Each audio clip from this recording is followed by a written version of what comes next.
आपकी खिदमत में अपडेट करते हैं और मेहमान गिरामी हमारे साथ मौजूद होते हैं और लाइव कॉल्स के जरिए से आपको प्रोग्राम का हिस्सा बनाया जाता है। आज भी हम जो है वो देखेंगे मुस्लिम दुनिया के अंदर जो है वो एक क्या सूरत हाल है, तमाम सारे क्या मामलात हैं, क्या जो है वो सूरत हाल है। इन तमाम चीज़ों के ऊपर जो है वो जानने की कोशिश करेंगे जो खित्ते के अंदर तेज़ी के साथ तब्दीलियाँ जो है वो रूनुमा हो रही हैं, बदलते हुए हालात हैं, इक़्तिसादी मामलात भी जो हैं वो बहुत ज़्यादा अबतर जो है वो कैफ़ियत के अंदर हैं। इन तमाम चीज़ों का जायज़ा लेंगे। आखिर जो सदी की डील थी उसमें जो जुलाई का इंतख़ाब जो है वो क्यों किया गया? इन तमाम चीज़ों के ऊपर देखने की कोशिश करेंगे। अभी थोड़ी ही देर में हमारे साथ हमारे मेहमान जो है वो इंशाअल्लाह हमारे साथ शामिल होंगे। तो उसके ऊपर पूरा जो है वो एक सैर हासिल हम जो है वो तज़िया करना चाहेंगे कि सारे क्या मामलात हैं, क्या सूरत हाल है कि जुलाई ही में आखिर जो है वो क्यों इस चीज़ का इंदिया दिया गया कि सदी की डील को जो है वो अमली जामा पहनाएँगे और ये सारे ताने-बाने जाके कहाँ मिलते हैं, इक़्तिसाद की सूरत हाल पूरी दुनिया के अंदर जो अबतर हो गई वो सारी सूरत हाल मामलात क्या हैं, किस तरफ ये तमाम सिचुएशन को लेके जाया जा रहा है, क्या ये तमाम जो सूरत हाल है इसके ऊपर बात करने के लिए हमारे साथ मौजूद हैं हुज्जतुल इस्लाम वल मुस्लिमीन सैयद काज़िम अब्बास नकवी साहब। आप जो है वो माहिर उमूर इख्तिसादियात हैं, आपको प्रोग्राम में खुशामदीद कहेंगे और आपकी खिदमत में सलाम अर्ज़ करेंगे। सलाम अलैकुम क़िबला। सलाम अलैकुम क़िबला।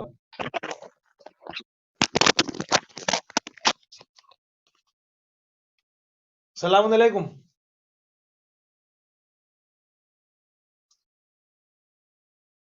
जी, सलाम अलैकुम क़िबला, आपको हमारी आवाज़ आ रही है? अस्सलाम वालेकुम। जी, अलैकुम सलाम क़िबला। जी, जी। आपकी आवाज़ कट गई थी मुझे।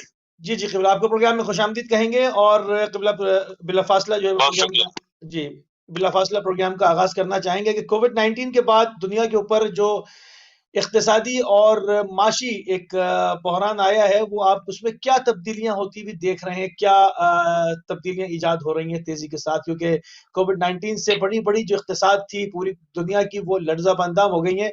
तो फ़ौरन जो सामने तब्दीलियाँ हैं, वो क्या हैं? अऊज़ु बिल्लाहि अस्समीउल अलीम मिनश शैतानिर रजीम। बिस्मिल्लाहिर रहमानिर रहीम। अल्हम्दुलिल्लाहि रब्बिल आलमीन। वस्सलातु वस्सलामु अला रसूलिहिल करीम व अहलि बैतिहित तय्यबीन अत्ताहिरीन। ला सिय्यमा बक़िय्यतुल्लाह फ़िल अरज़ीन रूही व अरवाहिल आलमीन लितराबि मक़दिल इब्तिदा व लअनतुल्लाहि अला अअदाइहिम अजमईन। मैं सबसे पहले तमाम दोस्तों का अहले बैत टीवी का खास तौर पर निहायत ममनून व मशकूर हूँ कि उन्होंने मुझे ये मौका फराहम किया। जैसा कि आपने इशारा किया और हम सब मुतवज्जे हैं कि इस वबा की वजह से जो सबसे सीवियर इम्पैक्ट हुआ है वो मिडिल क्लास और लोअर मिडिल क्लास के ऊपर हुआ है। यानी अगर हम बहुत सिंपल उसमें वर्ड्स में कहें तो वो तमाम तबकात के जो डेली वेजेस पर थे, जो छोटा-मोटा कारोबार कर रहे थे, कि जो मुख्तलिफ पूरी दुनिया में जब ये फैला है तो वाहिद सॉल्यूशन इस वबा के सामने जो समझ में आया दुनिया को वो था लॉकडाउन सिचुएशंस। लॉकडाउन सिचुएशंस में इवन जो हमारे पास फर्स्ट वर्ल्ड जिसको हम कहते हैं डेवलप्ड कंट्रीज कहते हैं उसके अंदर भी जो उसके इम्पैक्ट है वो इतने शदीद हुए हैं कि आखिर में एक स्पेसिफिक टाइम पीरियड के बाद बाहर के लोग रोडों पर निकल आए हैं, उन्होंने एहतजाज करना शुरू किया है। जिन कंट्रीज ने स्ट्रॉन्ग बहुत ही सख्त किस्म के लॉकडाउन के थ्रू थोड़ा बहुत इसको कंट्रोल किया, उन्होंने भी पूरी कोशिश की कि वो किसी न किसी तरह से जिंदगी को अपनी इकोनॉमी को नॉर्मलाइज कर सके, because this is the last solution. अगर हम इसके मुकाबले पर इस तरह के कुछ स्टेप नहीं लेते हैं तो नतीजा ये निकलता है कि इससे जो इन्फेक्टेड लोग हैं उनकी तादाद बढ़ेगी। जैसे जैसे इन्फेक्टेड लोगों की तादाद बढ़ती चली जाएगी, अगर इसका डेथ रेट आप 2% कंसिडर भी करें, तब भी जैसे जैसे आपका टोटल इन्फेक्टेड नंबर बढ़ता चला जाएगा, वैसे वैसे ऑटोमेटिकली जो डेथ रेट है वो बढ़ता चला जाएगा। और जैसे जैसे डेथ रेट आपका बढ़ेगा, लाजमत है उसके अपने इम्पैक्ट्स हैं जो कि किसी भी सोसाइटी या किसी भी इकोनॉमी के ऊपर जो है वो जाहिर होते हैं। अभी तक जो है हमारी यानी सबसे ज्यादा दुनिया में जो गवर्नमेंट्स ने कोशिश की है वो ये कोशिश की है कि खास तौर पर बच्चों को इससे महफूज रखा जाए। और जो हमारे पास अभी तक इंफॉर्मेशन आई है और जो न्यूज पर भी बताई जाती है या दूसरे चैनल्स के थ्रू भी हमें पता लगती है, उसमें अल्हम्दुलिल्लाह अभी तक जो है वो बच्चों की जो तादाद है वो इससे यानी जो डेथ रेट है वो बहुत कम है। लेकिन जब आप जो है वो लॉकडाउन लगाते हैं, जब आप सारी मार्केट्स को बंद कर देते हैं, जब आप जो है वो कारोबार जिंदगी को मफलूज कर देते हैं, तो आपका जो मिडिल क्लास तबका है सारे का सारा, लोअर मिडिल क्लास या पुअर जो तबका है आपका, वो सारे का सारा बेशिद्दत इफेक्ट होता है। सही। और उसके जो इफेक्ट्स हैं वो इस वक्त हमें नजर आ रहे हैं। अब इसके जो सॉल्यूशंस हैं वो ये है कि आप लोगों को जो है वो इसके हवाले से अवेयरनेस पैदा करें, इसके हवाले से लोगों के दरमियान में उनको ट्रेन करें कि how to live under these circumstances. अगर हम ये नहीं करेंगे तो नतीजा ये निकलेगा कि जो इस वक्त हम देख रहे हैं ये आगे चल के आने वाले चंद महीनों में अभी से इसने इकोनॉमीज को क्रैश करना शुरू कर दिया है। एक स्पेसिफिक टाइम आएगा कि जब आप इवन डोनेशंस के जरिए भी इकोनॉमीज को दोबारा अपने पैरों पे खड़ा करने की सिचुएशन में नहीं रहेंगे। और उससे जो सूरत हाल सामने आएगी, इस वक्त जो सबसे ज्यादा खतरनाक मरहला है वो ये है कि after 7 months we are still on in a position कि जहां पर हमारे पास अभी तक ऑन रिकॉर्ड कोई वैक्सीन सामने नहीं आई। मैं ऑन रिकॉर्ड इसलिए कह रहा हूँ कि हमने ऑफ द रिकॉर्ड सुना जरूर है कि मडगास्कर के मतलब लोगों ने ये कहा है, वहां से अनाउंसमेंट आई कि हमने बना दी है वैक्सीन, लेकिन उसको WHO ने एक्सेप्ट नहीं किया।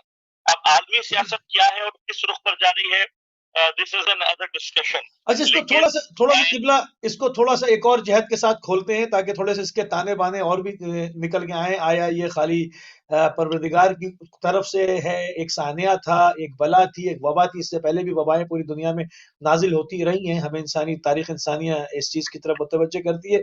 या ये ह्यूमन मेड इट था? क्यों सदी की डील को जब अनाउंस किया गया, उसका जुलाई का इंतखाब क्यों किया गया? और उसमें उन्होंने कहा भी, उनके कुछ सियासी और मजहबी पेशवाओं ने वहां से कि ये वो बेहतरीन वक्त है कि इस वक्त पूरी दुनिया में बीमारियां भी फैली हुई हैं, जंगें भी हो रही हैं, खून भी बह रहा है, तो क्यों ना गरबे उर्दन पे और फलस्तीनियों के जागीरों में कब्जा किए जाए। तो क्यों आखिर जुलाई का इंतखाब किया गया इस वबा के दौरान? उनको कैसे मालूम था कि इस वक्त वबा भी फैली होगी, दुनिया लॉकडाउन होगी और बहुत अच्छा वक्त होगा कि हम जो है वो दुनिया किसी और फेस में होगी, हम कुछ और काम करें? इसको थोड़ा सा खोलें किबला, इसके पे इस हकीकत क्या है? देखिए, ये जो डील ऑफ द सेंचुरी की बात आप कर रहे हैं, ये तो एक लास्ट क्वेश्चन है कि जो आना चाहिए। हम तो फ्रॉम द वेरी बिगिनिंग बहुत सारे क्वेश्चन ऐसे हैं कि जो कि जिनका आंसर हमें स्टिल नहीं मिल रहा। ठीक है ना? इस देखिए, आज से पहले की जो दुनिया थी, आज से 100 साल पहले जब कोई एपिडेमिक आती थी, कोई वबा आती थी, उस वक्त हमारे पास बहुत सारे दलाइल में एक बड़ी इंपॉर्टेंट दलील ये थी कि हम टेक्नोलॉजिकली एडवांस पोजीशन में नहीं थे। हमारे पास बहुत सारी रिसर्च लेबोरेटरीज मौजूद नहीं थी, हमारे पास एक्सपर्ट्स मौजूद नहीं थे। लेकिन आज हम उस जगह पर बैठे हुए हैं कि जहां पर इंसान इस काबिल हो गया है कि वो इवन खुद मैन मेड वबाइल तैयार कर रहा है। ये जो बात हो रही है, ये कोई आज पहली मरतबा बात सामने नहीं आई है। कोविड-19 के अंदर ये कोई पहली डिस्कशन नहीं है, बल्कि बायोलॉजिकल वॉरफेयर का जो जुमला है वो तकरीबन half of the century ago इसको डिस्कस किया गया था और स्टिल अंडर डिस्कशन है। बायोलॉजिकल वॉरफेयर में ये सब कुछ हो रहा है। अब हम जब बहुत सारे क्वेश्चंस करते हैं और जब बहुत सारे हमें जवाब नहीं मिलते, तो एक चीज हमें बहुत वाज़ेह तौर पर समझ में आ जाती है कि इसमें कुदरत का हाथ उस तरीके से, देखिए, कायनात में मौसर हकीकी परवरदिगार है। हमारी अपनी गलतियां बाइस बनती है कि कुछ चीजें हमारे पर हावी हो जाती हैं। तागूत की जो विलायत है वो हमारे कुफ्र, हमारे गुनाहों की वजह से हमारे ऊपर मुसल्लत होती है। अगर हमारे पास ईमान हो, अगर हम इस्लामी निज़ाम को सही तरीके से फॉलो कर रहे हो, तो और हम तागूत के मुकाबले पर सर उठाकर अगर खड़े हो जाए, जालिम के मुकाबले पर वाकई मुकाबलत दिखाएं, तो परवरदिगार मदद करता है, उसका वादा है।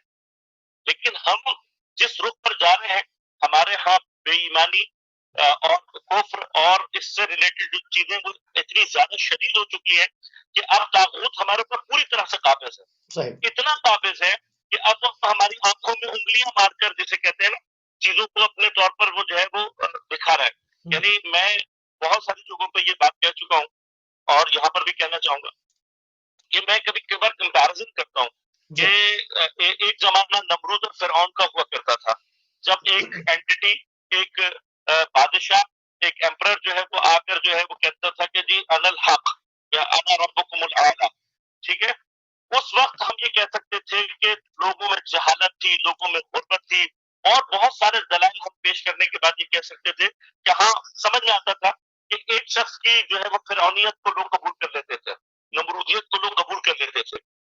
लेकिन आज के इतने तालीम याफ्ता दौर में, इतना टेक्नोलॉजिकल एडवांसमेंट के साथ, जहां पर आज टीवी, मीडिया, सोशल मीडिया के through information with in minutes पूरी दुनिया में फैल जाती है, इतनी अवेयरनेस होने के बावजूद we are under the siege of many pharaohs. यानी अगर आप आज की दुनिया को बात करेंगे तो मैं समझता हूँ शायद हमारा जमाना हजरत मूसा के जमाने से ज्यादा पस्त जमाना है, हजरत इब्राहिम के जमाने से ज्यादा पस्त है। आज एक नहीं कई कई फिरौन है, आज कई नमरूद है, और हर नमरूद जो है वो अपनी खुदाई को लेकर बैठा हुआ है और वो इंसानों के साथ मजाक कर रहा है, इंसानों के साथ जो है वो जालिमाना रवैया अख्तियार किया हुआ है, और उसके अगेंस्ट पर इंसानों में हमें सिवाय चंद एक जो हकीकी माना में ऐसा नजर आता है कि कोई अलम हक्कानियत को, अलम इंसानियत को बुलंद किए हुए है, कोई अभी भी बातिल की आंखों में आंखें डाल रहा है। अगर आप उनको गिनेंगे तो वो आपको चंद अफराद मिलेंगे, एक आध आपको कोई मुल्क मिलेगा, एक आध जगह पर आपको कुछ अफराद मिलेंगे कि जो आज भी बातिल की आंखों में आंखें डालने की जुर्रत लिए हुए हैं। आप यकीन करें कि अगर ये अफराद न हो तो अल्लाह ताला अपना अजाब नाज़िल करने में देर न लगाए। इनकी वजह से शायद अजाब रुका हुआ है, लेकिन ये चीजें बहुत वाज़ेह हैं। आप बाकी तमाम को छोड़ें, सिर्फ WHO की आप अपनी जो उसने स्टेटमेंट्स दी है, आप उसको जाकर देखें कि कितना बड़ा कॉन्ट्रडिक्शन है खुद WHO की। बिल्कुल, कभी उनके जो अपने स्टेटमेंट्स हैं वो बाकायदा 190 डिग्री अपोजिट हैं, एक दूसरे के सामने खड़े हैं। एग्जैक्टली। अब देखिए, हम दुनिया में किस पर भरोसा कर सकते थे एट द एंड? अगर फर्ज करें कि हम मगरिबी दुनिया की बात करें, हम लिबरल दुनिया की बात करें, हम डेमोक्रेटिक वर्ल्ड की बात करें, ये इदारे आपने बनाए थे ना, आपको ये था कि जी ये इदारे वो हैं कि जो ह्यूमैनिटी को सेव करेंगे। मेरे लिए तो हमेशा भारत, ये जो बैनुल अक़वामी किस्म के इदारे हैं, इनका रोल मेरे लिए हमेशा से मशकूक रहा है। तो इन्होंने हमेशा एक पपेट के तौर पर काम किया है आलमी तागूत और आलमी साम्राज्य के लिए, जिसकी एक बड़ी एग्जाम्पल आपको सब नजर भी आ रही है। सिर्फ यहाँ पर नहीं है, आप यमन में जाकर देख लें कि यमन में सब क्या हो रहा है। मुझे हैरत होती है कि आलमी इदारे के अफराद वहां जाकर आंसू बहाते हुए अपनी वीडियोस बनाकर दुनिया में फैला देते हैं, लेकिन उसके बाद उनका एक्शन क्या होता है? वो जाकर उसके बाद रिएक्ट क्या करते हैं? नथिंग। इस वक्त दुनिया में आलमी साम्राज्य और उसकी हुकूमत और उसका इख्तिदार नाफिज करने में इन इदारों ने जो किरदार अदा किया वो असर में शम्स है। लिहाजा ये सारे के सारे हमारे पास सवाल है। देखिए, मैं आपसे फिर से एक मरतबा रिपीटेडली ये कहूंगा कि आज वो दौर नहीं है कि जहां 8 महीने गुजर जाए, लाखों की तादाद में लोग मर रहे हो और आप एक वैक्सीन न बना सके। अब ये वो दौर नहीं रहा है। इसका मतलब ये है कि खाली एक वैक्सीन बना ना सके जहां से दावा किया जाए। मैंने खुद यहाँ पर इसी टीवी के ऊपर एक प्रोग्राम किया था और वो रशियन बेसिकली पाकिस्तानी निजात साइंटिस्ट हैं, मगर रशिया में 32 साल रहे हैं, सोर्ड ऑफ रशिया उनके पास है। वो कोविड की इस पूरी फैमिली के ऊपर काम करते रहे हैं। उन्होंने बाकायदा ऑन कैमरा आकर ये बात कही और पाकिस्तान के मुख्तदर हलकों से भी उन्होंने बात की कि वो 3 से 4 दिन में कोरोना वायरस का इलाज कर देते हैं, गवर्नमेंट उनसे राब्ता करे, वो वैक्सीन लॉन्च कर देंगे। और इसीलिए पूरी लेबोरेटरी लेकर पाकिस्तान आए कि WHO इजाजत नहीं दे रहा, हमारी पॉलिसीज नहीं है, हम आपकी वैक्सीन नहीं लेंगे। उनको जो है वो वहां से ऑन बोर्ड नहीं किया गया। कि ये जो एक चीज, एक जालिमाना एक पंजा पूरी दुनिया को अपनी गिरफ्त में लिए हुए नजर आ रहा है, ये इसको थोड़ा सा और नुमाया करें। देखिए, बहुत वाज़ेह सी बात है, मैंने भी इशारा किया, तो सिर्फ WHO नहीं है, IMF का जो सब रोल नजर आ रहा है हमें, किस तरीके से वो हमारी इकोनॉमीज पे इंटरवीन कर रही है, किस तरीके से हमें बेवकूफ बनाया जाता है, किस तरीके से फ्री एक्सचेंज सिस्टम में आपने, यानी दुनिया का मेरे हिसाब से जो सबसे बड़ा तागूत में हमें धोखा दिया वो उस वक्त दिया था जब इन्होंने गोल्ड स्टैंडर्ड खत्म करके फ्री एक्सचेंज सिस्टम दुनिया में नाफिज किया था। मुझे नहीं पता, मैं लामत फुक़हा को चैलेंज नहीं कर सकता, क्योंकि मसला सिर्फ इस वक्त ये कि हमारी सिर्फ इस वक्त डिफेंसिव रोल प्ले कर रही है, एक्टिव फॉर्म में नहीं आ पा रही। वरना अगर फिक्ही एतबार से देखा जाए तो वो करेंसी कि जिसके पीछे कोई बैक ना हो, जिसकी सेल्फ वैल्यू ना हो, उसके अंदर मामला करना फिक्ही एतबार से इश्काल रखता है। अगर हमारे पास कोई जवाब पैदा होता है वो हुक्म सानवी के तहत, मजबूरी के तहत इस्तिरार में हो रहा है, लेकिन हो ये रहा है कि इस्तिरार की जो कैफियत है, देखिए इमरजेंसी जब नाफिज की जाती है वो फॉर टाइम बीइंग होती है, लेकिन होता क्या है कि हमारे यहाँ वो इमरजेंसी नाफिज होने के बाद हमारी जिंदगी का हिस्सा बन जाती है और हम सब अब इसी एक तरह की कंडीशन के अंदर चल रहे हैं। एक चीज को इमरजेंसी में नाफिज किया जाता है, एग्जैक्टली अभी आप देखिए कि कोविड-19 के अंदर जब से ये फैला है और जब से इसको मैं बल्कि लफ्ज चेंज करके कहूंगा जब से इसको फैलाया गया है, इससे मुतालिक जितनी भी न्यूज है वो कॉन्ट्रोडिक्टरी न्यूज है। आज तक हमारे पास कोई रियल टाइम चीजें सामने नहीं आ सकी उस तरीके से। किसी ने सोशल मीडिया पे बहुत अच्छा जुमला कहा था, उसने कहा था कि आज इससे पहले यानी कोविड-19 से पहले जितनी भी वबाएं आई है ना, उन्होंने अपना वजूद और अपना पता इंसानियत को खुद बताया है। यानी आपके पास इससे पहले जब भी कोई एपिडेमिक ऐसा आया, कोई ऐसी वबा आई है, तो लोगों के पास लाश उठाने वाले लोग नहीं मिला करते थे, ठीक है ना। आज जब हम कोविड-19 के ऊपर बात करते हैं, हमारे पास ज्यादातर जो चीजें हैं वो सिर्फ और सिर्फ सेकंड हैंड नॉलेज है। एक रियल ग्राउंड पे रियल इंफॉर्मेशन को अगर आप ढूंढने निकलेंगे, मुतासिफाना इससे रिलेटेड आपको कुछ नहीं मिलेगा। देखिए मैं और आप उस दौर पे रह रहे हैं कि जहां पर मेरी अपनी नॉलेज में भी अफराद मौजूद है, आप इसके ऊपर रिसर्च करना चाहेंगे, you will find a lot of cases. आज आप पेट्रोल का सोल्यूशन, पेट्रोल का सब्स्टिट्यूट अनाउंस कर दें, आप कुछ अरसे के बाद गायब हो जाएंगे। आज आप कैंसर की दवा का ऐलान कर दें, आप सफाई से गायब हो जाएंगे, आपको अगवा कर लिया जाएगा, आपको धमकी आने लगेंगी। इस दुनिया में जिसमें आलमी ताबूत इस वक्त कैपिटलिज्म, जिसको एक जमाने में ये कहकर पेश किया जाता था कि इस सिस्टम के अंदर कंपटीशन डेवलपमेंट की तरफ लेकर जाता है, आपको जो है वो इकोनॉमिक डेवलपमेंट की तरफ, टेक्नोलॉजिकल डेवलपमेंट की तरफ लेकर जाता है। ये वो हसीन पर्दा है जो कैपिटलिज्म के चेहरे पर डाला गया था। अगर आप इस वक्त इस कैपिटलिज्म के चेहरे पर से पर्दा उतारेंगे तो आप पाएंगे कि दुनिया में बहुत सारी टेक्नोलॉजिकल एडवांसमेंट का रास्ता रोकने वाला सिस्टम यही कैपिटलिस्ट है। एक कैपिटलिस्ट अपने मुनाफे के लिए क्या कर सकता है, अगर मैं आपको सारी बहस को ओपन करना चाहूं, कार्ल मार्क्स ने क्या कहा है, कार्लाइल ने क्या कहा है, कैपिटलिस्ट को दुनिया हकीकी मानों में किस नजर से देखती है, तो अपनी जगह पूरी बहस है। बिल्कुल बात ये कि अच्छा, कैपिटलिस्ट जहां पर हम देखते हैं कि जो बड़े-बड़े ममालिक हैं, अगर वो उनकी थोड़ी-सी ताकत जैसे अमेरिका की कम हो रही है, तो चाइना की आगे बढ़ रही है, तो है तो वो भी कैपिटलिस्ट, तो इसमें क्या फ़र्क क्या आएगा? दुनिया को तो वो उसी अंदाज़ से डील करेंगे, जैसे अमेरिका डील करता चला आया। एग्जैक्टली देखें, इसमें मैं आपकी खिदमत पेश करूं कि बहरहाल अवामुन नास के सोचने का अंदाज थोड़ा सा डिफरेंट होता है। इस वक्त जो अमेरिका में चल रहा है और जो हो रहा है, अवाम उसको जिस एंगल से देखती है वो एक बड़ा डिफरेंट एंगल है। अवाम ये देखती है कि भाई इस अमेरिका तो सुपर पावर था, तो अमेरिका में भी डेथ बहुत ज्यादा हो रही है, अमेरिका में भी लोग मर रहे हैं।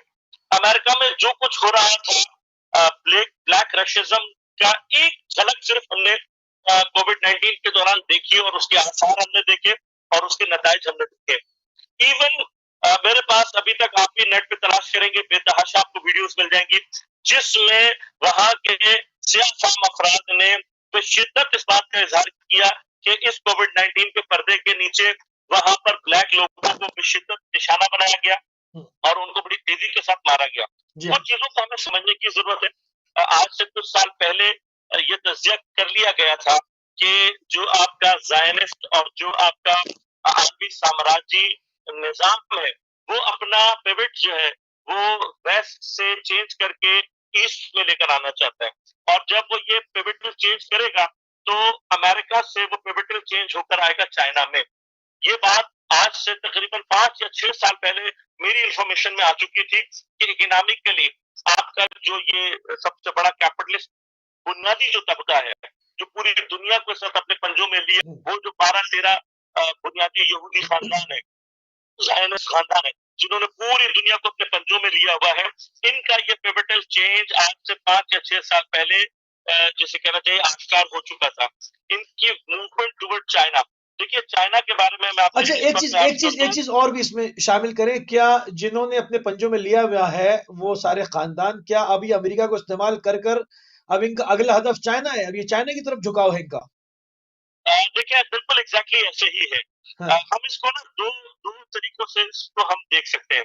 एक तरफ तो हम इन चीजों को अगर आप थोड़ा सा रिवायात में जाएं, आखिर जमान के पॉइंट ऑफ व्यू से देखें, इमाम ज़मान अलैहिस्सलाम के ज़ुहूर के हवाले से थोड़ा सा रिवायात को अगर आप थोड़ा सा खंगाल कर देखें, क्योंकि मैं ये बहस कर चुका हूँ मुख्तलिफ मकामात पर, मजालिस में भी और मुख्तलिफ दुरूस में भी, कि हमें इमाम ज़मान अलैहिस्सलाम के ज़ुहूर की जो रिवायात है उनको सबको रिव्यू करने की जरूरत है, और हमें ये बात समझने की जरूरत है कि ये वो रिवायात थी जो आज से 1200, 1300 या 1400 साल पहले आइमा मासूमीन अलैहिस्सलाम ने जब बयान की, तो उनके सामने आज से 12, 13, 1400 साल पहले का इंसान और उसकी अकली सतह भी मौजूद थी, और 1400 साल आने वाले या 1200 साल आने के बाद आने वाले इंसानों का भी उनकी नजर में वजूद था और अकली सतह मौजूद थी। लिहाजा आइमा ने इस तरकीब से चीजों को बयान किया है कि अगर हम थोड़ा सा होशियारी के साथ इनको रिव्यू करेंगे तो कुछ चीजें हमारे पास मुख्तलिफ शक्ल में सामने आ जाती है। मसलन आपको एक छोटी सी एग्जाम्पल दे दूं ताकि बात वाज़ेह हो जाए, फिर मैं अपनी बात की तरफ पलटता हूँ। देखिए, इमाम ने आज से 12, 13, 1400 साल पहले लोगों को ये कहा कि वो जो प्याला जिसका किनारा टूटा हुआ होता है उससे पानी मत पियो। जब उन्होंने उसकी इल्लत पूछी तो इमाम ने फरमाया कि देखो, इसके किनारे पे शैतान आकर बैठ जाता है।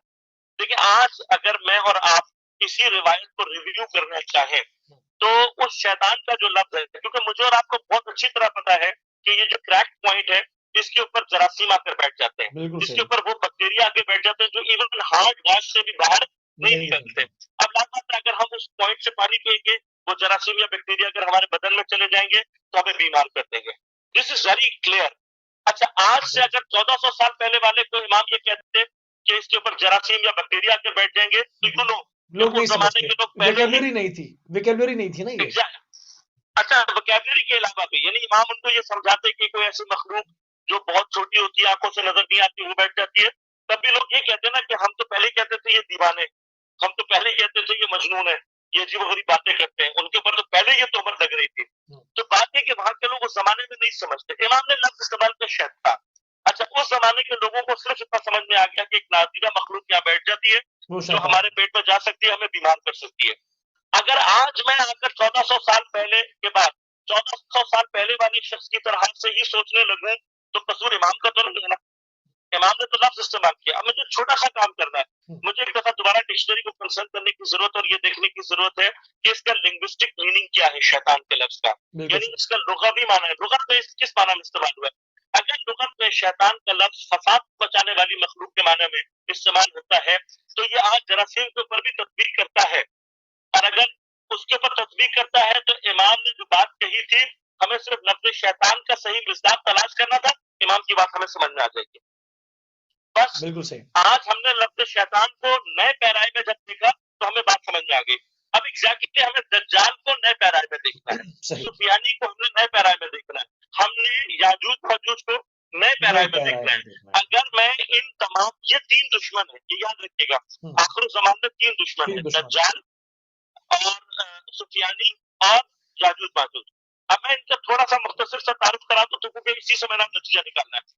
सुफियानी के बारे में जितनी रिवायात आई है उनका खुलासा अगर कर ले तो ये ऐसा दुश्मन है कि जो खूनरेजी करेगा, वहशी होगा, कत्ल गारतगिरी करेगा, इसमें खुलासा कर लिया। आपको जैसे ही आप ढूंढने लगेंगे आपको इसके मिज़ाक ऑटोमेटिकली मिलने लगेंगे, शाम में क्या हो रहा है, ताइश क्या चीज थी, ये सारे के सारे ऑटोमेटिकली आपको ताने बाने मिलना शुरू हो जाएगा। दज्जाल की जो तारीफ है, दज्जाला इसका असल मादा है, दज्जाल इसका फाइल है, दज्जाला का माना है टू डिसीव समवन, धोखा देना, इन एन अट्रैक्टिव व्यू, यानी अट्रैक्शन के साथ किसी को धोखा देना।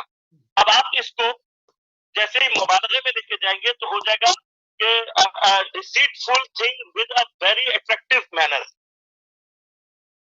बहुत ही अट्रैक्टिव अंदाज से किसी को धोखा देना।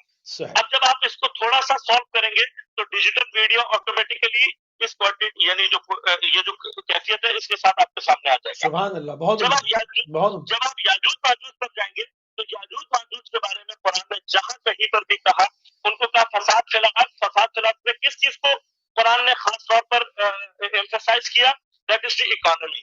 यानी याजूज माजूज जो है वो लोग होंगे कि जो जहां जाएंगे वहां की इकोनॉमी को तबाह कर देंगे।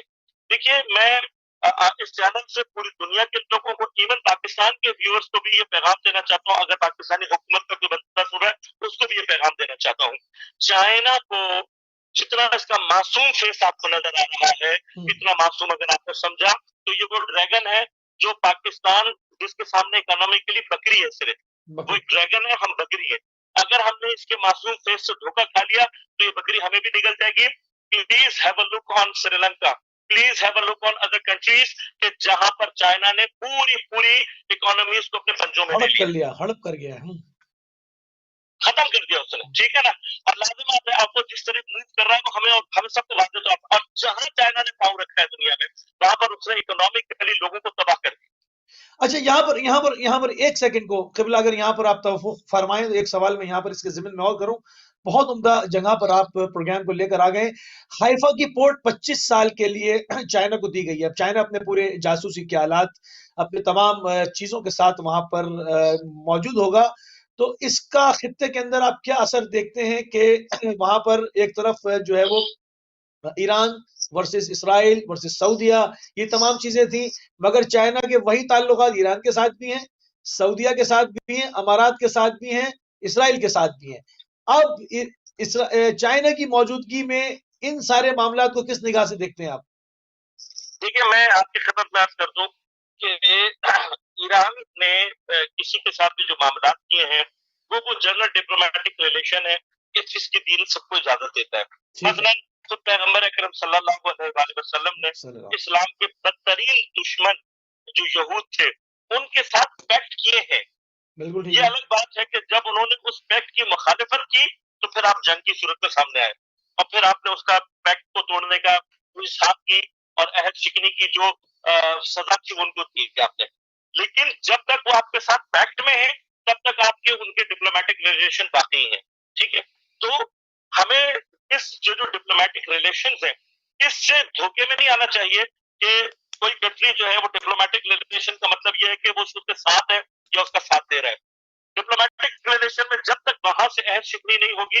मेरा कहने का एक मकसद और है क़िबला, मेरा कहने का मकसद ये है कि जहां पर चाइना के हाइफा के अंदर उनका इंटरेस्ट है, कल को ईरान से अगर कोई मसला होता है, ईरान बढ़ता है, तो बीच में अब अमेरिका के अलावा चाइना भी एक इस्तेमाली कुव्वत है जो कि बीच में हाइल होगी। इस पॉइंट ऑफ व्यू से, इस निगाह से मैं देख रहा हूँ। मैं एग्जैक्टली आपको उसी तरफ लेके जाना चाह रहा था कि मैं सिर्फ शुरू में ये बात करना चाह रहा था कि ईरान के डिप्लोमेटिक रिलेशंस का मतलब हरगिज़ ये नहीं है कि हमारी जो इनकलाबी हुकूमत है वो उसके साथ उसके इस्तेमारी और इस्तिकबारी एजेंडे में भी उसका साथ देगी। बिल्कुल नहीं। बात यह है कि अब आप इसको नोट करें कि जब चाइना सऊदी अरब के साथ डील करता है तो उसकी डील की नौयत क्या है और ईरान के साथ उसकी डील की नौयत क्या है। China is the biggest economy in the world, ठीक है ना, one of the biggest economy. यानी चाइना और इंडिया का एक रूल पूरी दुनिया के ऊपर बात यह है कि ultimately they are the biggest consumer of the world. India के साथ भी यही है, चाइना के साथ भी ये। और इस बिगेस्ट कंज्यूमर मार्केट की वजह से इनकी डिप्लोमेटिक नीड है। देखिए, चाइना अगर अपने पास पेट्रोल सब्स्टिट्यूट निकाल भी ले तब भी वो अपनी जो इकोनॉमी है उसको जो है वो जिसे कहते हैं कि उसके प्रॉब्लम्स को सॉल्व नहीं कर सकता। तो मुसलमान ममालिक कहाँ स्टैंड करते हैं? ये तो चाइना के सामने जेर होते चले जा रहे हैं, सारे चाइना की गोद में बैठ गए हैं। आप इनका मसला क्या देखते हैं? देखिए, इन तमाम ममालिक में से वो तमाम ममालिक के जो डिप्लोमेटिक रिलेशन में अपनी हैसियत को कुर्बान नहीं करेंगे वो सस्टेन कर जाएंगे। अगर हमने चाइना के साथ जो है वो डील इस तरीके से की कि हमने चाइना के लिए गेट्स ओपन कर दिए, आप जहां मर्जी आकर जमीन खरीद लो, आप जहां मर्जी आके कारोबार करो, आपने जो मर्जी करना है। तो इवन मैं आपको पाकिस्तान में उसकी मिसालें दे दूं मेरे और आपके सामने कि हमने थोड़ी सी डील दी थी तो इन्होंने पाकिस्तान में आकर वो 2 नंबरियां करना शुरू की थी। एटीएम मशीनों से इन्होंने पैसे हैक करना शुरू कर दिए थे, बैंक्स के जो है वो अकाउंट्स हैक करना शुरू कर दिए थे। एक मुसीबत बन गई थी। इत्तेफाकन मेरे कुछ फ्रेंड्स हैं जो कि पीएचडी और पोस्ट डॉक्टरेट कर रहे हैं मुख्तलिफ सब्जेक्ट्स में चाइना से। तो एक डिस्कशन में मैंने जब उनसे पूछा तो उन्होंने बड़ा एक अजीब व गरीब मेरे ऊपर इंकिशाफ किया, जो बाद में किसी और सोर्सेस से भी साबित हुआ है। वो ये हुआ है कि चाइना पाकिस्तान में खास तौर पर जो अपने लोग भेज रहा है बिजनेस के लिए, ये सारे के सारे अक्सर इनमें से वो हैं कि जो सजा याफ्ता अफराद हैं, क्रिमिनल्स हैं, कि जिनको वहां से निकालकर यहाँ भेजा जा रहा है। और वो क्रिमिनल्स, अच्छा अब चाइना कर क्या रहा है, चाइना कर ये रहा है कि पूरी दुनिया में वो जिन अफराद को अपने पास से निकालता है वो सारे के सारे क्रिमिनल माइंडेड होते हैं। और इन क्रिमिनल माइंडेड लोगों का काम क्या होता है कि ये जाने के बाद उस जगह की इकोनॉमी को, जो कि क्रिमिनल माइंडेड लोग हैं, इनकी कोई एथिकल वैल्यूज नहीं होती, ये आकर वहां पर बैठकर पूरी की पूरी इकोनॉमी का सत्यानाश कर देते हैं। अच्छा, चूंकि टेक्नोलॉजिकल एडवांस लोग हैं, इनके लिए हमें धोखा देना असल में मुश्किल काम ही नहीं है इनके लिए। पूरी दुनिया में इन्होंने यही काम किया, पाकिस्तान के साथ भी यही करने जा रहे हैं। नहीं तो पाकिस्तान इनके शर से बचेगा कैसे? हमारे यहाँ तो तालीम का भी फुकदान है, हमारे यहाँ अखलाकी वैल्यूज का फुकदान है, लॉ एंड ऑर्डर की बदतरीन अगर कोई शक्ल है तो पाकिस्तान में आप देखें, हम बहैसियत कौम इनसे बचेंगे कैसे? तो बहुत शातिर हैं, वो इतनी पोजीशन में है कि उन्होंने हिंदुस्तान को पीछे ढकेल दिया। हमारी क्या हैसियत है? हमारे यहाँ तो लोग बाकायदा वो जो है वो जो उनके ताजिर आए में उनका सही से चालान नहीं कट पा रहा, इतना खौफजदा है लोग। मैं आपको बताऊं कि इस वक्त हमारे हम सिर्फ यानी इज्तिमाई तौर पर अगर हमारे लोगों में कोई अवेयरनेस पैदा हो गई तो हो गई, वरना पाकिस्तान को चाइना के मुकाबले में सिवाय खुदा की कोई नहीं बचा सकता। क्योंकि हम जिस एज पर खड़े हुए हैं, ये आज की बात नहीं है। आप तो मैं बताऊं, आप जरा थोड़ा सा पीछे जाकर देखें, पाकिस्तान में चाइनीज इंजीनियर्स के अगवा, ये इतना, यानी पिछले कम से कम 30 साल में आप उठाएंगे तो आप हैरत होगी आपको कि कितनी बड़ी तादाद में पाकिस्तान में चाइनीज इंजीनियर अगवा और कत्ल किए गए हैं। बट स्टिल चाइना ने आज तक पाकिस्तान के खिलाफ कोई एक्शन नहीं लिया। वो चाइना के जो जरा सी इंडिया की फोर्स की जुर्रत का इतना शिद्दत से जवाब देता है, वही चाइना पाकिस्तान में अपने सैकड़ों इंजीनियर मरवाकर बिल्कुल चुप बैठा हुआ है। वजह वाज़ेह है। अगर आपने पाकिस्तान, क्योंकि पाकिस्तान की जो जियो पोलिटिकल पोजिशन है वो दुनिया में एक ऐसी प्राइम जियो पोलिटिकल पोजिशन है कि जिसको आप हार्ट ऑफ द वर्ल्ड कह सकते हैं। ये बात मैं सिर्फ यानी एक पाकिस्तानी होने के नाते नहीं कह रहा हूँ। आप इकोनॉमिकली आप दुनिया के जियो पोलिटिकल और इकोनॉमिक नक्शे को उठाकर देखें, पाकिस्तान आपको इत्तफाकन ऐसी जगह पर, अल्लाह ताला का हमारे पर लुत्फ है। मुझे उन तमाम लोगों पर अफसोस होता है कि जिनको पाकिस्तान में अल्लाह ताला ने इख्तिदार दिया, जिनको अल्लाह ताला ने पाकिस्तान में इख्तियार दिया। यकीन करें, मैं अब कसम ही खा सकता हूँ यहाँ पर और कुछ नहीं कर सकता, कि खुदा की कसम अगर हम पाकिस्तान को बिल्ड करना चाहे, ओवरनाइट पाकिस्तान को आप बिल्ड करेंगे, ओवरनाइट आप कराची को बिल्ड कर दें, दुबई, शारजा, अबू धाबी, मस्कत के सब बैठ जाएंगे। आप पाकिस्तान की एयरलाइन को उसी तरह से यूज करें जिस तरह से दुनिया की दूसरी एयरलाइंस हो रही हैं, आपकी दीगर तमाम दुनिया की एयरलाइंस बैठ जाएंगी। क्योंकि पाकिस्तान की पोजीशन ऐसी है, आप दुनिया में ऐसे ऐसे काम कर सकते हैं, ऐसा ऐसा सिलसिला कायम कर सकते हैं कि जो कोई और नहीं कर सकता। जो दुनिया की बड़ी एयरलाइंस हैं, उसमें मुतादिद एयरलाइंस को पाकिस्तानी पायलट्स ने ट्रेनिंग दी और पाकिस्तानी पायलट्स के ऊपर मजमूई तौर पर इल्जाम लगा दिया गया कि जी उनके लाइसेंस जो है वो जाली हैं। पूरी दुनिया में जगह हटाई की गई। क्या ये हुकूमतों के काम होते हैं? बात ये ना, असल में मसला सारा ये है किसके एजेंडे पे काम हो रहा है, किसको चाइना की गोद में और जो है वो खूंखार भेड़ियों के सामने डाला जा रहा है पाकिस्तान को? वाज़ेह तौर पर है। देखिए, ये तो इतनी वाज़ेह चीजें हैं, मैंने कहा ना, अज़हर मिन अश-शम्स है। हमें वाज़ेह IMF हमारे, यानी बस ये कमी रह गई है कि वो मेरे घर में आकर घुसकर मुझे ये बताए कि तुमने खाना पीना क्या है। ये कमी रह गई है, वरना IMF यहाँ तक हमारे मामला में इंटरवीन कर चुका है। हम वाज़ेह तौर पर स्टील मिल बंद कर दी गई, जहां सीपैक बन रहा है, जहां पर अभी इतना आपको स्टील चाहिए होगा, लोहा चाहिए होगा, स्टील मिल बंद कर दिया आपने। एक नहीं आना साहब, कितने मैं मसाइल आपको बताऊं। देखिए, इस वक्त कराची को जिस तबाही के कोने पर पहुंचाया जा रहा है, उसके पीछे एक बहुत बड़ा एजेंडा यही है ताकि आपका की आवाम इतनी मायूस हो चुकी हो, इतनी बर्दाश्त हो चुकी हो कि वो बदतरीन जालिम के हाथ में भी जाना अपने लिए पसंद करे इन मुश्किलात से निकलने के लिए। सारे का सारा गेम साइकोलॉजिकल गेम है। कोविड-19 के पीछे भी जो गेम खेला गया वो सारे का सारा साइकोलॉजिकल गेम है। देखिए इस कोविड-19 के थ्रू होगा क्या, आपके दुनिया की तकरीबन 70% से ज्यादा आबादी इतने शदीद इकोनॉमिक डिजास्टर की तरफ चली जाएगी कि उसके बाद वो अपने लिए कोई भी मसीहा, मैं लफ्ज इस्तेमाल कर रहा हूँ, कोई भी मसीहा, यानी क्या होगा, वो कहेंगे XYZ कोई भी आ जाए, इससे हमें जान इस छुड़ाए। डिजास्टर से बाहर, इससे जान छुड़ा जाए। अच्छा किबला एक उस चीज, जगह तक हाँ किबला एक चीज की तरफ देखूंगा, जिस वक्त पूरी दुनिया खुली हुई थी, चाइना लॉकडाउन था, मगर ये वायरस यूहान से निकलकर शंघाई नहीं गया, बीजिंग नहीं गया, और उसके बाद वहां सारी यूरोपीय कंपनियां पूरी दुनिया भर की इन्वेस्टमेंट को औने पौने कौड़ियों के दामों चाइना ने खरीद लिया। उसके बाद चाइना तो खुल गया, पूरी दुनिया लॉकडाउन हो गई। इस तनाजुर में भी हमें देखना चाहिए। एग्जैक्टली देखिए इस तरह की तो मैंने ना कि from the very beginning of the कोविड-19 हमारे पास इतने बहुत सारे क्वेश्चंस हैं, इतने बहुत सारे क्वेश्चन हैं विच आर अनआंसर्ड, और जो हमें मजबूर करते हैं कि हम अपनी सोच के जाविये को बदलें। देखिए एंड उस टाइम में कि जहां पर दुनिया में इतना खौफनाक इकोनॉमिक डिजास्टर आ रहा है, जहां पर इतने खौफनाक सूरत हाल चल रही है, जहां पर हम लोग बिल्कुल जिसे कहते हैं, आप अच्छा आप इसी सारे सिनेरियो में एक चीज को और नोट करेंगे कि कोविड-19 के इस पूरे टाइम पीरियड में शॉपिंग स्टोर्स को खोला गया, हॉस्पिटल्स को खोला गया, आपकी जो बहुत सारी इंतजामी उमूर के इदारे थे वो सारे ऑन एयर चल रहे थे, सब सही चल रहे थे, कोई चैनल बंद नहीं हुआ, किसी चैनल के लोग कम नहीं हुए। जिस चीज को आपने कंसेंट्रेटेडली टारगेट बनाया हुआ है वो स्कूल्स है कि स्कूल्स नहीं खुलने, आप SOPs के तहत बाकी सारा कुछ करने के लिए तैयार हो, लेकिन स्कूल खोलने के लिए तैयार नहीं हो। कितना इस जुल्म है ये वक्त हमारे बच्चों के साथ।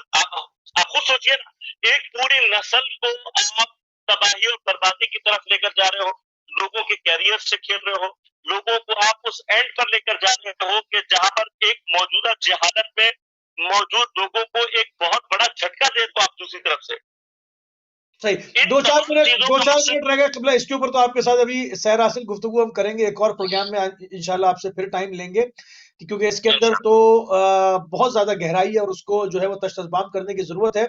एक और फुर्सत में, एक और नशिस्त में आपके साथ इसको खोलेंगे। 2 मिनट मेरे पास रह गए, जहां पर हम कहते हैं कि इमाम जमाना रूही व अरमान अल-फिदा के जो आने की जो निशानियां, उसको जुल्म और जौर इन तमाम चीजों से दुनिया पुर हो जाएगी, तब आप तशरीफ लाएंगे और उसको इस तरह से अदल इंसाफ से भर देंगे जिस तरह वो जुल्म से भरी हुई होगी। तो तारीख इंसानियत में इससे पहले भी कत्लेआम होता रहा, इससे पहले भी वबाएं आती रही, इससे पहले तमाम चीजें आती रही।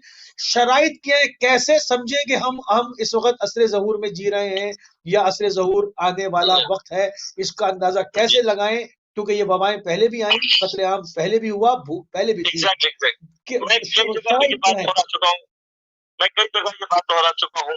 हमारे पास 1200 साल का एक गैबर का टाइम पीरियड है, और इस 1200 साल में दुनिया में वर्ल्ड वॉर 1, 2 जैसे और इस तरह के बेतहाशा इवेंट्स हुए हैं कि जिसमें दुनिया में कत्ल गारतगरी, करप्शन, फसाद, हर चीज बहुत शिद्दत के साथ चल रहा है। मगर इस 1200 साल में और आज के जमाने में बुनियादी फर्क ये है कि आज हमारे पास न सिर्फ एक हुकूमत ऐसी है कि जो उस हुकूमत को इमाम ज़माना की हुकूमत कहती है, जिसका सुप्रीम लीडर ये कहता है कि मैं आपका खादिम हूँ, हम सिर्फ मुंतजिर हैं कि इसका पूरा सिस्टम आपके हाथ में दे। आज इमाम ज़माना के लश्कर तैयार है। आज जब नजफ से लेकर करबला तक करोड़ों का लश्कर लबैक या मेहदी कहता हुआ जाता है, तो उसके आसार पूरी दुनिया पर मुरतब होते हैं। इस पूरे कोविड-19 के जो सिनेरियो है, उसमें अरबईन हुसैनी को हरगिज फरामोश नहीं कीजिएगा कि आलमी इज्तिमा बड़ी खामोशी के साथ हज को भी टारगेट कर रहा है और अरबईन हुसैनी को भी टारगेट कर रहा है, क्योंकि ये मुसलमानों की स्ट्रेंथ को शो करने वाली जगह है। और जब तक इस्लाम की स्ट्रेंथ सामने आती रहेगी, इस्तिकबार के मुकाबले पर जो आवाज है वो बाकी रहेगी। इन 2 इवेंट्स को टारगेट किया जा रहा है। मुहर्रम को टारगेट हतमन किया जाएगा, मुहर्रम के जुलूसों को हतमन टारगेट किया जाएगा, और खास तौर पर एक तबका होगा कि जो खास तौर पर इन चीजों को टारगेट करेगा। बज़ाहिर हो सकता है वो मुसलमान भी अपने आप को कहता हो, लेकिन वो आलमी इस्तिकबार का वो हिस्सा है कि जो चाहता ये है कि इस्लाम की जो हकीकी ताकत है और इमाम ज़माना अलैहिस्सलाम के हकीकी लश्कर की जो ताकत है वो दुनिया के सामने ना पहुंच सके। बिल्कुल ठीक, उसको रोकने। सही सही। तो क़िबला बहुत शुक्रगुजार हैं आपके, हम इंतहाई मशकूर हैं और ममनून हैं। हमारे प्रोग्राम का वक्त जो है वो बिल्कुल तमाम हो गया इंशाल्लाह, क्योंकि इसके ऊपर अभी और सैर हासिल गुफ्तगू की ज़रूरत थी। तो हम इंशाल्लाह नेक्स्ट वीक में आपके साथ दोबारा जो है वो कोशिश करेंगे कि आपका कीमती टाइम लें और इसके ऊपर इसको और खोलें, क्योंकि ये जो मामला है, एक इस्तेमार डूब रहा है तो दूसरा उसकी शक्ल में उससे ज्यादा ताकतवर खड़ा है। अगर हम एक को शैतान बुजुर्ग के नाम से याद करते हैं तो दूसरा भी जो है वो शैतान बुजुर्ग से कम नहीं है। तो इसके ऊपर भी हम जो है वो सैर हासिल गुफ्तगू करेंगे और किबला से इंशाल्लाह अगले हफ्ते जो है आपकी फिर मुलाकात कराएंगे। किबला इंतहाई मशकूर हैं और ममनून है कि आपने अपना कीमती टाइम अहले बैत टीवी को दिया।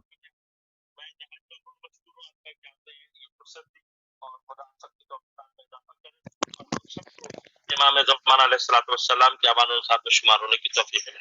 जज़ाकल्लाह। सलाम किबला। सलाम अलैकुम। जी नाज़रीन, आप समाअत फरमा रहे थे हुज्जतुल इस्लाम वल मुस्लिमीन